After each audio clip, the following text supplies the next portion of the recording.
Penn State has been trying for names like Jeff Brom and Kalani Sitake, but it looks like they've finally come to their decision on the name Matt Campbell.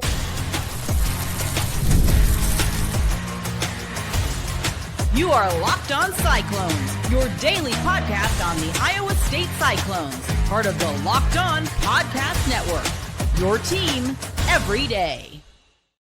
Welcome into this emergency version of Locked On Cyclones, part of the Locked On Podcast Network, your team every day, now the #1 sports podcast network. I'm your host, Nick Marovets. Thank you for making this your first watch or listen in this Matt Campbell saga. I appreciate it more than you know. Be sure to hit subscribe down below so we can prove once and for all that it is, in fact, a Cyclone state. Today, all we're talking about tonight for the next 30 minutes, we're only going over Matt Campbell to Penn State. All right, we're going to lay out the entire situation. How likely is it that this is legit, that this could actually happen, or is this just some rumor that we'll move on from and reference next offseason? Why might Matt Campbell leave? Why might Matt Campbell stay? We'll answer both of those questions. And then finally, we'll take a look at the future. What does Iowa State look like without Matt Campbell? What does Penn State look like with Matt Campbell? We'll explore a few options there. I can't necessarily say I'm excited to get into all of this, but we certainly are going to. First, though, today's episode is brought to you by FanDuel. If you want to be right in the middle of the action all season long, visit FanDuel.com and place your NFL live bets all season. All right, so let's go ahead and take a look at the situation that we're in here, because the last 12 hours have just been a whirlwind. They've been absolutely crazy. To tell this story, we have to go all the way back to the beginning of October, way back a couple months ago, when Penn State fired their head coach, James Franklin, okay? And when they fired their head coach, they took a piece of paper out and they wrote on the first line someone they wanted to be their head coach really, really bad. The next guy, it's got to be this guy. But then right below him, they put another guy, and then they put another guy, and they put another guy, and they wrote this whole list out of people they think should be the next head coach of Penn State, of the Nittany Lions. And somewhere at the top of that list was Matt Campbell, okay? Not surprising to me, because if you're a Penn State fan or you work for Penn State, Matt Campbell's a guy that you want in the building. That's not shocking to me. And I don't think any Iowa State fan was too shocked either, because we've been through this every single offseason, right? And I don't think a lot of people were too concerned with the situation when Matt Campbell's name was thrown out for a major head coaching job. Like, that's routine for Iowa State fans. And that's kind of how that entire story felt. Like, it was just routine. Matt Campbell's name shows up. Matt Campbell's name goes away. We move on with our lives. That's how it felt way back in October. I have not thought about this in months. I thought we were done with this. Then today, this article comes out from Pete Nakos, in which it says the Penn State coaching search is shifting to its focus to Iowa State's Matt Campbell. Sources tell Pete Nakos, Chris Lowe, and Brett McMurphy.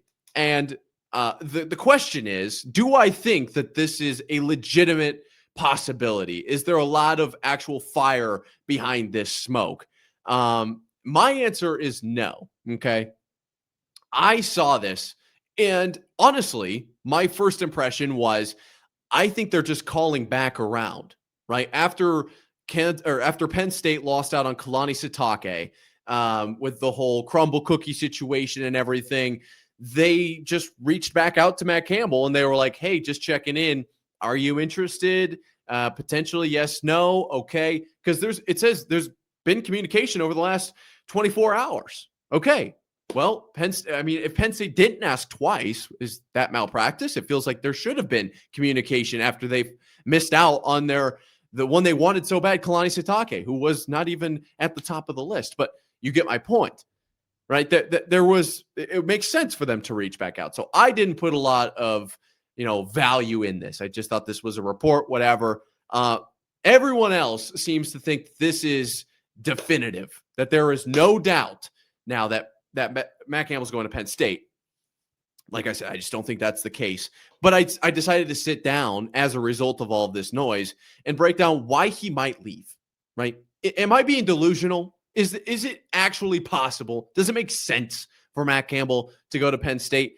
And I basically wrote out a pros and cons chart, right? To some extent, it's not exactly what it says, but on some level, it's literally, why would Matt Campbell stay? Why would he leave? And under the why would he leave list, I wrote these out, and I actually said, I can see these these are legitimate reasons. I'm not making up stuff when I say why he would leave. So I don't hate them, but I think that the argument that he will stay is stronger. Let's go through why I think he could leave. For one, this is an interesting one because he did just receive a contract extension last December, but I think the contract could be part of the reason that Matt Campbell might want to leave. Hypothetically, if this is actually the case, if there is conversation, this could be a point where Matt Campbell would be like, yeah, let's talk about this. Because if you remember in that contract extension last December, Matt Campbell said, all right, you know what? I'm going to go ahead and take some money off. We're going to spend that money on the players, on the coaching staff, on everyone in the organization, in the program. I don't necessarily need to be paid that money. The reason I bring that up is because, unfortunately, I think that Penn State could basically offer the same level of program, if not better, and Matt Campbell just doesn't have to take the pay cut. All right. Now, I don't think it's about money to Matt Campbell, but that is, I think, a layer to this cake. Like, that's something we should probably talk about. And this ties in exactly, like, this is point A, 1A, 1B, resources, okay? This is actually a large part of this conversation, but I have a third point that's separate. The resources portion of this conversation is very real. Penn State just has more money than Iowa State. We've been talking about, Iowa State and where they're at number-wise, what percentage of the, 116 million or whatever it is going to be towards the 20.5, and then how is that split out? And then also, even if Iowa State stays generating this much money right now and they're okay, where are they at in the next 2, 3, 4 years? Because Jamie Pollard came out and said that they were totally cooked. They have maybe a year or two of savings, and then after that, they're going to be in the red and turn into UNI. So there is definitely a resources conversation being had. Penn State just has more, and I don't even know what their board of regents looks like for the state and whether or not they're allowed to be paid from the university. But I imagine that's probably something that goes in their favor as well. The third point I have here, the prestige of Penn State is very real, okay? And I hate it. I do not like the fact that this Big Ten team just gets a lot more love than really any Big 12 team, but that's the reality of the situation we're in. The SEC and the Big Ten are going to get biased, and Penn State is certainly one of those teams, right? There are definitely teams like your Vanderbilts, maybe like your Rutgers, that if they have a great year, all right, what was that? That was weird. Now we back, like type of situation. Let's move on. But for those big programs at the top, Michigan, Ohio State, Penn State, and then like on the SEC side, Alabama, Georgia, LSU, and those teams are good. They are going to get a huge benefit of the doubt. Even Texas, Oregon now even is one of those programs. Those guys at the top of the Big Ten, the SEC, you can go 11-1 and make the playoffs, unlike a team like BYU from the Big 12. Where is Iowa State at? Does Iowa State need to win a conference championship game to make it into the conference or to the 12-team playoff? Does that have to happen? Because if so, Matt Campbell might be like, well, I'd rather just have a good season and then we have a shot at making a title. Like, make it a little easier to just get in the dance. I can see that conversation being had as well. And finally, the last point that I have here is that Iowa State might not be putting enough money towards football. We know that Jamie Pollard talked about this last offseason. We're going to pay every single athlete. Well, for a Matt Campbell, organization that really doesn't have a whole lot of room for error, as we just talked about with getting into the 12-team playoff, we could use all the money we can get. Like, we're really going to share all that everywhere else. We could probably use that.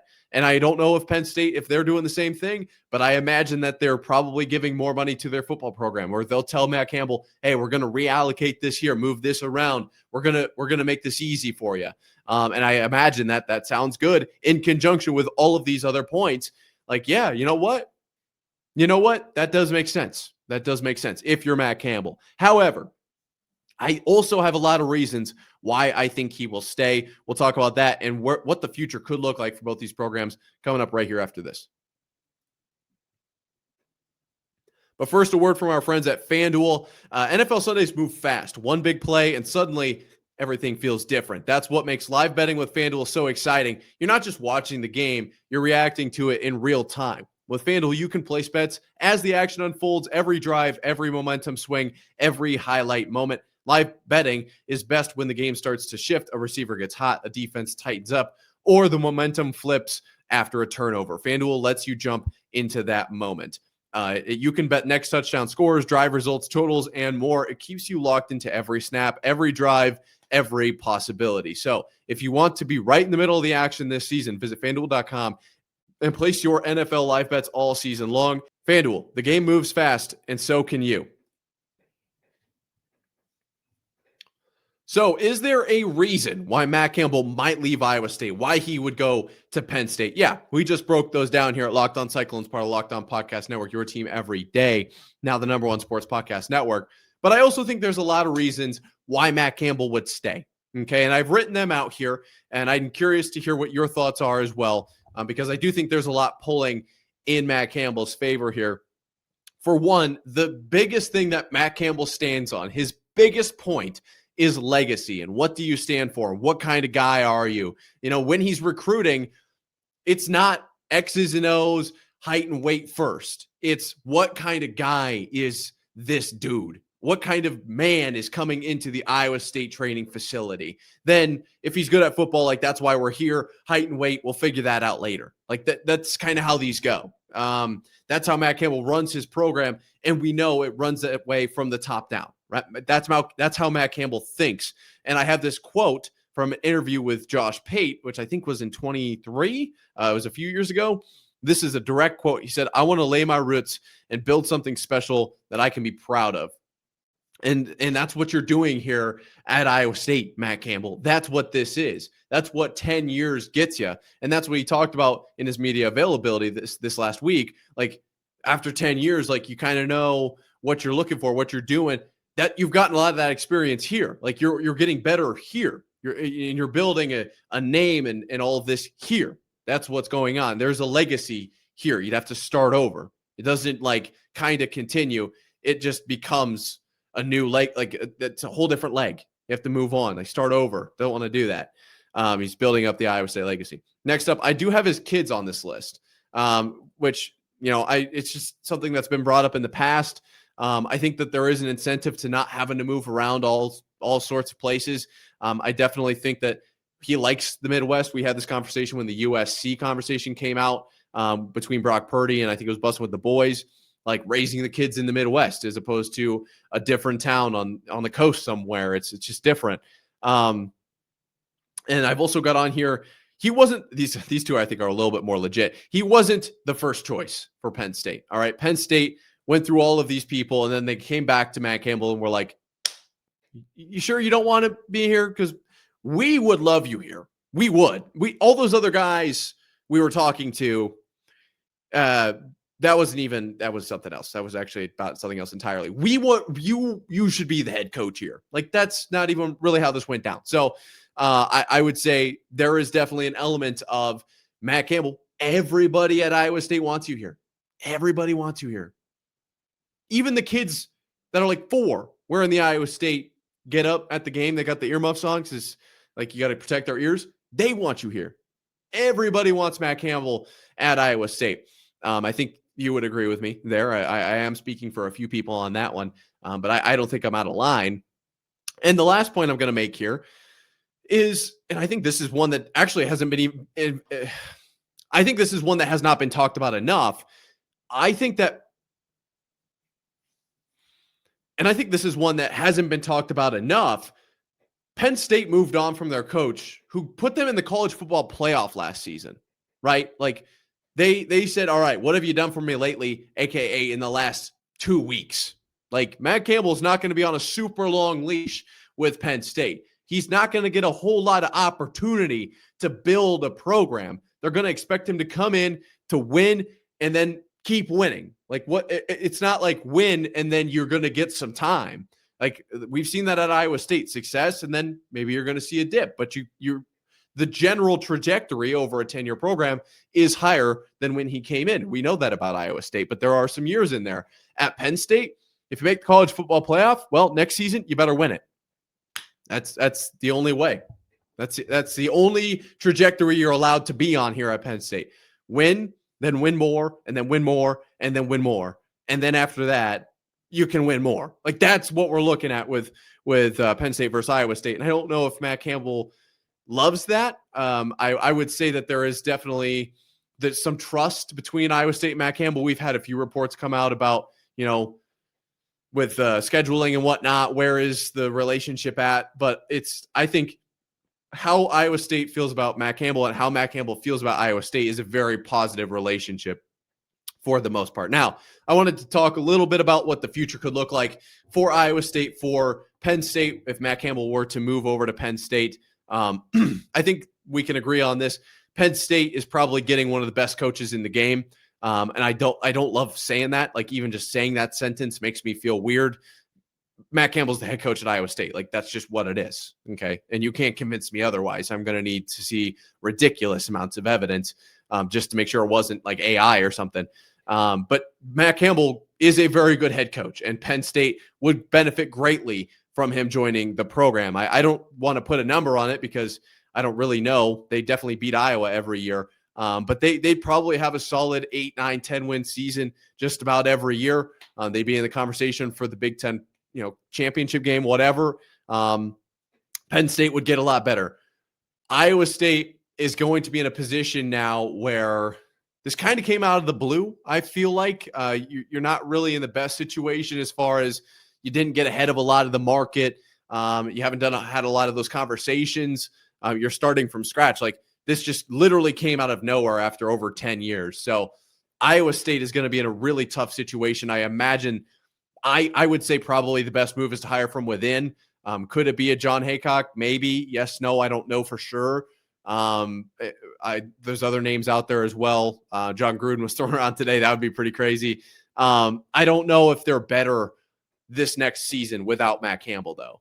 I think that they struggle without Matt Campbell. And to that point, this is where Jamie Pollard has to step up, right? And the whole conversation with Brent Bloom and we will and whatever was really interesting this week. I wonder if that's maybe, I hate to say anything, but like that could be something too. But look, there's going to have to be money probably involved here because Penn State is going to have a really solid offer. I don't think you can go into this if you're Iowa State, if you're Jamie Pollard and say, well, we paid you last year. What's the deal? You think you just, what? No, you got to go in like, look, we want you here. We're going to communicate with all of these past graduates of Iowa State. I've seen a lot of names thrown around that would definitely be able to help in this situation. Look at what happened at BYU. And we can make this work, right? If you're Jamie Pollard, you're saying we can find a way. What's the number? What do we need to do on our end? Is it revenue? Is it your contract? Is it what do we need to do to make you happy here? Because I think Iowa State is much better with Matt Campbell at the helm. Like I think that's just bare minimum. They are better with Matt Campbell. So what happens? You've got to keep him around because Iowa State's seeing success, so people want to take him. You've got to do your part now. You can't just assume he's going to stay. This is now your turn to step in. All right, what do we need to do? What do we need to do to make your life easier, right? To make you stay here.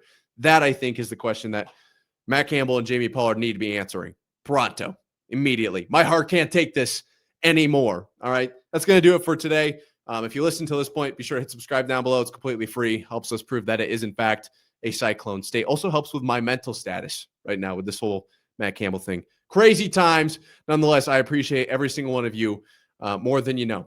That being said, until next time, Cyclone fans, sayonara.